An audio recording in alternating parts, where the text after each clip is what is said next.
Hello everyone, welcome to our YouTube channel Shiksha Alliance. Today we are going to start our daily current affairs session in which we will cover important news from several newspaper, PIB and various government sources. So let's begin our session. Our first topic is prime minister conferred with the order of Nile. तो अभी हाल ही में prime minister को दिया गया order of Nile, जानेंगे इसके बारे में हम। The order of Nile award is the 13th state honour that prime minister Narendra Modi has received during his 9-year tenure। जो ऑर्डर ऑफ नाइल अवार्ड है ये 13वां स्टेट ऑनर है जो कि प्राइम मिनिस्टर नरेंद्र मोदी को मिला है उनके 9 ईयर के टेन्योर पे।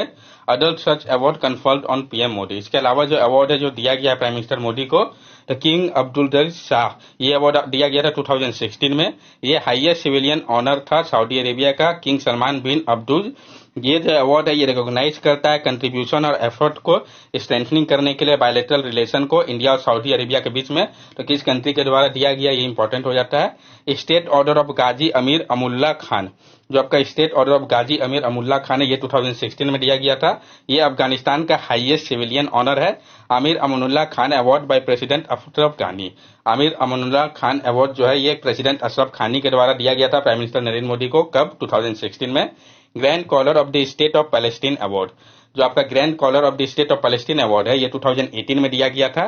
Grand collar of the state of Palestine from president Mohammad Abbas. ये जो अवार्ड है ये दिया गया था प्रेसिडेंट मोहम्मद अब्बास के द्वारा प्राइम मिनिस्टर नरेंद्र मोदी को। ऑर्डर ऑफ जायद अवार्ड 2019, जो ऑर्डर ऑफ जायद अवार्ड है ये 2019 में दिया गया था। UAE highest civilian award, the order of Zayed was bestowed upon PM Modi in recognition of its effort to enhance bilateral tie between India and UAE. ये यूएई का हाईएस्ट सिविलियन अवार्ड है ऑर्डर ऑफ जायद। ये दिया गया था prime minister Modi को recognise करते हुए उनके एफर्ट को जो इनहेंस कर रहा था बायलैटरल टाइज को इंडिया और यूएई के बीच में। Order of Saint Andrew award 2019, जो आपका order of Saint Andrew award है ये 2019 में दिया गया था। Russia honour prime minister Modi with order of Saint Andrew the apostle, is highest state decoration for it exceptional service in promoting the strategic partnership between Russia and India. 2019 में Russia ने honour किया था प्राइम मिनिस्टर मोदी को order of Saint Andrew the apostle award से। ये highest state decoration है उनके exceptional service को देखते हुए प्रमोट करने के लिए स्ट्रेटेजिक पार्टनरशिप को रशिया और इंडिया के बीच में। Order of the distinguish rule of निशान इजुद्दीन, जो आपका order of the distinguish rule of निशान इजुद्दीन अवार्ड है ये 2019 में दिया गया था प्राइम मिनिस्टर मोदी को। ये जो है हाईएस्ट ऑनर अवार्ड है फॉरेन डिग्निटरी के लिए मालदीव्स का, जो order of dignitary rule of Nizam Izzuddin. ये किस कंट्री के द्वारा दिया गया था? तो मालदीव्स के द्वारा। King Hamad order of Renaissance, जो king Hamad order of Renaissance award है ये 2019 में दिया गया था। प्राइम मिनिस्टर को ऑनर किया गया था king Hamad order of Renaissance award से किंग ऑफ बहरेन के द्वारा। Legion of merit by US government, जो लीजन ऑफ मेरिट है यूएस गवर्नमेंट का 2020 में ये अवार्ड दिया गया था। American president Donald Trump conferred the legion of merit upon PM Modi recognising his leadership and effort in improving bilateral ties between India and United State. तो America के president Donald Trump ने दिया था ये अवार्ड को legion of merit upon PM Modi को, recognise करते हुए उनके लीडरशिप और एफर्ट को जो इंप्रूव कर रहा था बायलैटरल टाइज को इंडिया और यूनाइटेड स्टेट के बीच में। Order of the Druk Gyalpo, जो आपका order of the Druk Gyalpo है on occasion of Bhutan national day. Prime minister Modi was honoured with the highest civilian award of Bhutan, the order of the Druk Gyalpo. जो भूटान का नेशनल डे था उस ओकेजन में प्राइम मिनिस्टर मोदी को ऑनर किया गया था। हाईएस्ट सिविलियन अवार्ड है ये भूटान का order of the Druk Gyalpo. Ebakl award 2023 पे दिया गया। During his visit to Papua New Guinea PM Modi was conferred the Ebakl award by president Surangal S. Whips Jr. The award recognized his effort in championing the cause of unity among Pacific Island country and promoting the interests of global South. 2023 पे यह award दिया गया था जब उन्होंने visit किया था Papua New Guinea को। प्राइम मिनिस्टर मोदी को दिया गया है Ebakl award president Surangel S Whipps junior के द्वारा। ये जो अवार्ड है ये रिकॉग्नाइज करता है उनके एफर्ट को जो चैंपियनशिप कर रहा है जो काउज है यूनिटी का पैसिफिक आइलैंड कंट्री के बीच में और प्रमोट कर रहा है इंटरेस्ट को ग्लोबल साउथ का, इसके लिए दिया गया था। Companion of the order of Fiji, ये अवार्ड 2023 में दिया गया था। प्राइम मिनिस्टर मोदी को ऑनर किया गया था, हाईएस्ट ऑनर है ये फिजी का। Companion of the order of Fiji prime minister Sitiveni Rabuka के द्वारा। Grand champion of the order of Logohu, ये जो गवर्नर जनरल थे आपके पपुआ न्यू गिनिया के सर बॉब डाडे, उन्होंने दिया था grand champion of the order of Logohu award. जो ऑर्डर ऑफ नाइल है इसको स्टैब्लिश किया गया था 1915 में। ये one of the kingdom of Egypt principal order थे जब तक कि मोनार्की को एबोलिश नहीं किया गया था 1953 तक। उसके बाद रिकंस्टिट्यूट किया गया इसको रिपब्लिक ऑफ इजिप्ट के तौर पे, जो कि हाईएस्ट स्टेट ऑनर है। नेक्स्ट टॉपिक हमारा ग्लोबल लाइबिलिटी इंडेक्स 2023। तो हम जानेंगे जो ग्लोबल लायबिलिटी इंडेक्स है 2023 का, इसके बारे में। Economic intelligence unit EIU has released its ranking of the most liveable city in the world 2023। जो इकोनॉमिक इंटेलिजेंस यूनिट है उन्होंने रिलीज किया है रैंकिंग को मोस्ट लिवेबल सिटीज का वर्ल्ड में 2023 के लिए। फैक्टर कंसीडर, कौन सा फैक्टर है जिसको कंसीडर किया गया है? तो health care, education, culture, environment और स्टेबिलिटी को कंसीडर किया गया है। Major finding of the report, क्या मेजर फाइंडिंग है इस रिपोर्ट का? Vienna, Austria has been named the most livable city of the second consecutive year due to its exceptional quality of life, including stability, infrastructure, education, healthcare and cultural offering. जो vena Austria है इसका नाम जो है most liveable city के तौर पर second consecutive year भी, क्योंकि इसके एक्सेप्शनल क्वालिटी ऑफ लाइफ को देखते हुए, जिसमें कि आपका stability, infrastructure, education, healthcare, cultural offering भी है। Copenhagen, Denmark secured the second position followed by Melbourne and Sydney in Australia. और जो आपका कोपेनहेगन है डेनमार्क का, इसने सेक्योर किया है सेकंड पोजीशन को। उसके बाद आपका मेलबर्न और सिडनी ऑस्ट्रिया का, जो कि सबसे ज्यादा लिवेबल सिटीज में से है वर्ल्ड के। From India, new Delhi and Mumbai are at 141st position and Chennai 144th। Ahmedabad and Bengaluru are rank 147 and 148। और भारत में जो न्यू दिल्ली और मुंबई है उसका रैंकिंग जो है 141 और है, और मुंबई का आपका चेन्नई का 144 है। अहमदाबाद और बेंगलुरु का जो रैंक है 147 एंड 148 है। The index score increased from the previous year, reflecting global recovery from the pandemic, although stability experienced a slight decline. जो इंडेक्स स्कोर है इसमें इंक्रीज हुआ है प्रीवियस ईयर के कंपैरिजन पे। ये रिफ्लेक्ट कर रहा है ग्लोबल रिकवरी को पेंडेमिक से, लेकिन जो स्टेबिलिटी एक्सपीरियंस है उसमें डिक्लाइन देखा गया है। Western European cities slip in ranking due to strike. जो वेस्टर्न यूरोपियन सिटी है वो स्लिप किया रैंकिंग में स्ट्राइक के कारण। Damascus was rank the last liveable city due to civil unrest and conflict.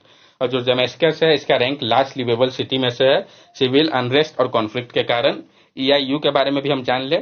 Economic intelligence unit founded in 1946, headquarter in London, is the research and analysis division of the economics group, providing forecasting and advisory services through research and analysis such as monthly country report, 5-year country economic forecast, country risk service report and industry report.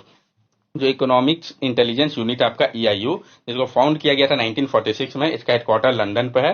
ये research और analysis division है economist group का, जो provide करता है forecasting और advisory services को research और एनालिसिस के लिए, जैसे कि मंथली कंट्री रिपोर्ट हो गया, 5-year country economic forecast, country risk service report, industry report, इन सब के लिए। नेक्स्ट टॉपिक है हमारा जोहा राइस। PIB के लिए इंपॉर्टेंट हो जाता है, तो हम जानेंगे जोहा राइस के बारे में। Recently researcher at the Institute of Advance Study in Science and Technology explore the nutraceutical property of Joha rice to investigate it potential benefit. अभी हाल ही में रिसर्चर जो थे Institute of Advance Study in Science and Technology के, उन्होंने explore किया है जो न्यूट्रास्यूटिकल प्रॉपर्टी है जोहा राइस का, ताकि वो इन्वेस्टिगेट कर सके इसके पोटेंशियल बेनिफिट को। जोहा राइस के बारे में हम जान ले। Johar rice is an aromatic rice variety grown in northeastern India. Traditional claims suggest that Johar rice consumed have a lower risk of diabetes and cardiovascular disease. जो जोहा राइस है ये आपका एरोमेटिक राइस वैरायटी है, जो कि grow किया जाता है नॉर्थ ईस्टर्न इंडिया पे। ट्रेडिशनल क्लेम किया जाता है, ये बताता है कि जो जोहा राइस का कंजम्पशन है इसके कारण लोअर रिस्क होता है डायबिटीज का और कार्डियोवैस्कुलर डिजीज का। फाइंडिंग क्या है? The researcher discovered 2 essential fatty acids, linoleic acid omega-6 and linoleic acid omega-3 through laboratory analysis. These fatty acids, which the human body cannot produce, play a role in maintaining various physiological conditions. जो researcher है उन्होंने discover किया है 2 essential fatty acid को, linoleic acid omega-3 और linolenic acid आपका omega-3 को, जो लेबोरेटरी के एनालिसिस में पाया गया ओमेगा-6 और ओमेगा-3। ये जो फैटी एसिड है जो ह्यूमन बॉडी नहीं प्रोड्यूस कर सकता, इसका एक इंपॉर्टेंट रोल है मेंटेन करने में बहुत सारे फिजियोलॉजिकल कंडीशन को। Omega-3 fatty acid has been found to prevent metabolic disease such as diabetes, cardiovascular disease and cancer. In diabetic rat, Johar rice was effective in reducing blood glucose level and preventing the onset of diabetes. जो omega-3 fatty acid है वो पाया गया है कि वो रोकता है मेटाबॉलिक डिजीज को, जैसे कि डायबिटीज हो गया, कार्डियोवैस्कुलर डिजीज हो गया और कैंसर हो गया। जो डायबिटिक रेट है जिसके ऊपर इसका उपयोग किया गया, तो जोहा राइस जो था वो इफेक्टिव था रिड्यूस करने में ब्लड ग्लूकोज लेवल को और प्रिवेंट करने में ऑनसेट को डायबिटीज का। साथ साथ जो रिसर्च है उसमें पाया गया कि जो सेंटेन जोहा राइस है वो मोर बैलेंस उसका रेशियो है ओमेगा-3 टू ओमेगा-6 फैटी एसिड के बीच में, अगर हम कंपेयर करें commonly consume non scented variety से। तो क्या बेनिफिट है जोहा राइस का? Zoha rice contains several antioxidant, flavonoid and phenolic which contribute to the beneficial effect. जो जोहा राइस है वो कंटेन करते हैं बहुत सारे एंटीऑक्सीडेंट, फ्लेवोनॉइड और फिनोलिक को, जो कि कंट्रीब्यूट करते हैं इसके बेनिफिशियल इफेक्ट पे। कुछ जो आइडेंटिफाई किया गया है बायो एक्टिव कंपाउंड को जोहा राइस में, जिसमें कि आपका oryzanol, ferulic acid, tocotrienol, caffeic acid, कैटोचेरिक एसिड, गैलिक एसिड और ट्राइसिन है। This compound have reported antioxidant, hypoglycemic and cardioprotective effect। और ये जो कंपाउंड है उसमें रिपोर्ट किया गया है कि ये एंटीऑक्सीडेंट, हाइपोग्लाइसेमिक और कार्डियोप्रोटेक्टिव इफेक्ट शो करते हैं। नेक्स्ट टॉपिक है हमारा वाटर फ्लैश फ्लड। तो हम जानेंगे फ्लैश फ्लड के बारे में। बहुत ज्यादा ये टॉपिक जो है न्यूज में आ रहा था, कई बार आया हुआ है, इस कारण हम इसको कंसिडर कर रहे हैं। The excessive or continuous rainfall over a period of day or during particular season can lead to its stagnator of water and cause flooding। जो एक्सेसिव या कंटिन्यूअस रेनफॉल होता है ओवर पीरियड ऑफ डे या particular season के समय पे, तो इसके कारण स्टेगनेशन हो जाता है वाटर का और जिसके कारण फ्लडिंग आता है। फ्लैश फ्लड जो है वो ऑकर कर सकता है शॉर्टर स्पेन ऑफ टाइम पे भी। सपोज कीजिए रेनफॉल क्रिएट कर दे फ्लडिंग को लेस देन 6 आवर पे, और ये जो है काफी ज्यादा लोकलाइज होता है फ्लैश फ्लड का जो इंसिडेंट है। फ्लैश फ्लड जो है इसके कारण बहुत सारे फैक्टर जो है, रेनफॉल हो गया, जैसे कि डैम का ओवरफ्लो हो गया, इस कारण भी हो सकता है। Causes of flash flood in India, क्या रीजन है जो फ्लैश फ्लड आता है भारत में? Nearly 75% of the total rainfall is concentrated over just 4 months, June to September. River witness a heavy discharge during this month। 75% जो टोटल रेनफॉल होता है वो आपका कॉन्सेंट्रेटेड ऐसे 4 मंथ के अंदर ही हो जाता है, जून से सितंबर के बीच में। और रिवर जो है उस समय विटनेस करते हैं बहुत ज्यादा डिस्चार्ज को इस मंथ के दौरान। क्लाउड बर्स्ट और thunder storm and overflowing glacier lake in Himalayan state form due to melting of glacier. जो क्लाउड बर्स्ट होता है या थंडर स्टॉर्म हो गया, जो ओवरफ्लोइंग होता है ग्लेशियर लेक का हिमालयन स्टेट में, मेल्टिंग ऑफ ग्लेशियर के कारण, ये सारे भी रीजन है। Depression and cyclonic storm in the coastal area of Odisha, West Bengal and Andhra Pradesh. जो डिप्रेशन या साइक्लोनिक स्टॉर्म आता है कोस्टल एरिया में ओडिशा, वेस्ट बंगाल या आंध्र प्रदेश के, ये भी कंट्रीब्यूट करते हैं फ्लैश फ्लड में। फ्लैश फ्लड जो वो हो सकता है आपका वाइल्ड फायर के बाद भी। वाइल्ड फायर डिस्ट्रॉय कर देते हैं फॉरेस्ट और अदर वेजिटेशन को, जो कि वीकेंड कर देता है सॉइल को, और इसके कारण ये लेस परमिएबल हो जाते हैं वाटर को शिप कराने में। क्लाइमेट चेंज, ग्लोबल वार्मिंग ने बढ़ा दिया है फ्रीक्वेंसी और जो नंबर ऑफ इवेंट है फ्लैश फ्लड का, ये बहुत ज्यादा बढ़ चुका है। What make flash flood very dangerous, क्या है जो कि ये फ्लैश फ्लड को डेंजरस बनाता है? तो ये जो है फ्लैश फ्लड के बाद आपका लैंडस्लाइड आता है, जो कि sudden movement of rock, boulder, earth और डेब्रिज के कारण होता है डाउन द स्लोप, जो कि और ज्यादा इसको खतरनाक बना देता है। लैंडस्लाइड जो है वो काफी ज्यादा कॉमन है माउंटेनियस टेरेन पे, क्योंकि जो कंडीशन क्रिएट होता है सॉइल, रॉकी, जियोलॉजी और स्लोप पे फ्लैश फ्लड के बाद, वो इसको फेवरेबल करता है, सपोर्ट करता है। वल्नरेबिलिटी ऑफ इंडिया, जो वल्नरेबिलिटी है भारत के लिए, तो गवर्नमेंट डाटा के अनुसार इंडिया जो है वो वर्स्ट फ्लड अफेक्टेड कंट्री है वर्ल्ड का, बांग्लादेश के बाद।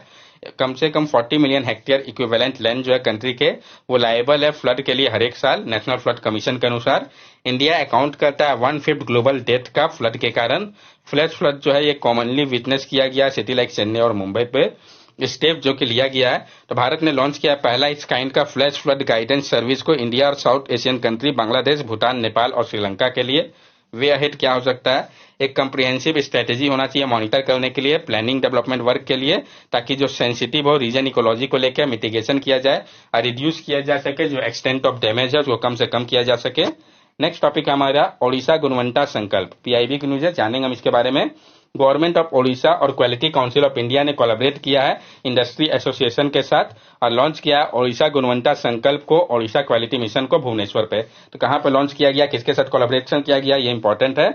इस इनिशिएटिव का मकसद है प्रमोट करना और प्रायोरिटाइज करना क्वालिटी को अलग अलग सेक्टर पे ओडिशा के, जो कि क्रिएट कर रहा है एक इकोसिस्टम को क्वालिटी का, प्रोग्रेसिव और एम्पावर ओडिशा के लिए। जो क्वालिटी काउंसिल ऑफ इंडिया है, जिसको स्टैब्लिश किया गया था 1997 पे, ये रिस्पॉन्सिबल है नेशनल एक्रेडिएशन के लिए, इंप्रूव करने के लिए क्वालिटी को अलग अलग सेक्टर के लिए, और ये एडवाइस करता है गवर्नमेंट को क्वालिटी रिलेटेड मैटर के लिए। नेक्स्ट टॉपिक हमारा रानी दुर्गावती, तो हम जानेंगे रानी दुर्गावती के बारे में। अभी हाल ही में home minister Amit Shah and PM Narendra Modi जो थे, उन्होंने अटेंड किया था वीरांगनी रानी दुर्गावती गौरव यात्रा को ऑनर करते हुए 16th century Gondwana kingdom queen Rani Durgavati को, मध्य प्रदेश की जो थी। तो ये कब की थी, कहाँ की, ये इंपॉर्टेंट हो गया। रानी दुर्गावती जिनका टेन्यूर 1524 टू 1564 था, वो रूलिंग क्वीन थी गोंडवाना की 1550 से अंटिल 1564 तक की। तो कब तक की क्वीन थी, गोंडवाना की थी, किस सीजन की, 1550 से 1564 तक के लिए। उनको रिमेंबर किया जाता है कि उन्होंने डिफेंड किया था अपने किंगडम को मुगल एम्पायर के खिलाफ। इनकी हेरिटेज की अगर हम बात करें तो ये बिलोंग करती है चांडेल डायनेसिटी को, जिनको हम जानते हैं ब्रेव किंग विद्याधर और उनके आर्किटेक्चरल मार्वल जैसे कि खजुराहो, इसके लिए मैरिज और अलायंस की अगर हम बात करें तो marriage Dalpatshah the Gond dynasty eldest son and son of king Sangramshah, उसने स्ट्रेंथन किया था अलायंस को चंदेल और गोंड डायनेसिटी के बीच में। लीडरशिप की अगर हम बात करें तो इन्होंने एज्यूम कर लिया था लीडरशिप को गोंड किंगडम का 1550 के आसपास, जब उनके हस्बैंड की मृत्यु हो गई थी। इन्होंने हराया था बज बहादुर को, डिफीट करते हुए बज बहादुर को, जिन्होंने कंट्रोल किया था मालवा प्रोविंस को 1556 पे। इन्होंने इंटरेक्ट किया था मुगल के साथ, डायरेक्ट इंटरेक्शन हुआ था रानी दुर्गावती का मुगल एम्पायर के साथ। अब्दुल मजीद खान जो कि मुगल सूबेदार थे, उन्होंने इन्वेट किया था राना दुर्गावती के रिल्म पे अकबर के अप्रूवल के बाद। इन्होंने डिफीट किया था उनके रिल्म को, मुगल आर्मी का सेटअप किया था कैंप को नराई वैली के पास। उन्होंने रिफ्यूज कर दिया था कि वो नहीं छोड़ेगी बैटल फील्ड को, और उन्होंने खुद को किल किया था डैगर की मदद से। लिगेसी एंड ऑनर की अगर हम बात करें तो उनका जो नाम है यूनिवर्सिटी ऑफ जबलपुर का रानी दुर्गावती विश्वविद्यालय रखा गया है। कमेमोरेट करते हुए पोस्टल स्टाम्प भी रिलीज किया गया इंडियन गवर्नमेंट के द्वारा। दुर्गावती एक्सप्रेस ट्रेन भी चलाया जाता है उनके नाम पे। ICGS Rani Durgavati ensure petrol vehicle भी है जो कि इनके नाम पे रखा गया है। वो जो है वो हेल्प करती है एक पेट्रियोटिक रूलर के रूप में जिन्होंने डिफेंड किया था कल्चर को, और ये एक सिंबल है प्राइड और ऑनर का। That's all for daily current affair session. अगर आपको हमारी वीडियो अच्छी लगी हो तो हमारे चैनल सब्सक्राइब करें, हमारे वीडियो को लाइक करें और ज्यादा से ज्यादा शेयर करें। These are our social media link. From here also you can stay connected with us and give us your valuable feedback. Thank you and have a nice day.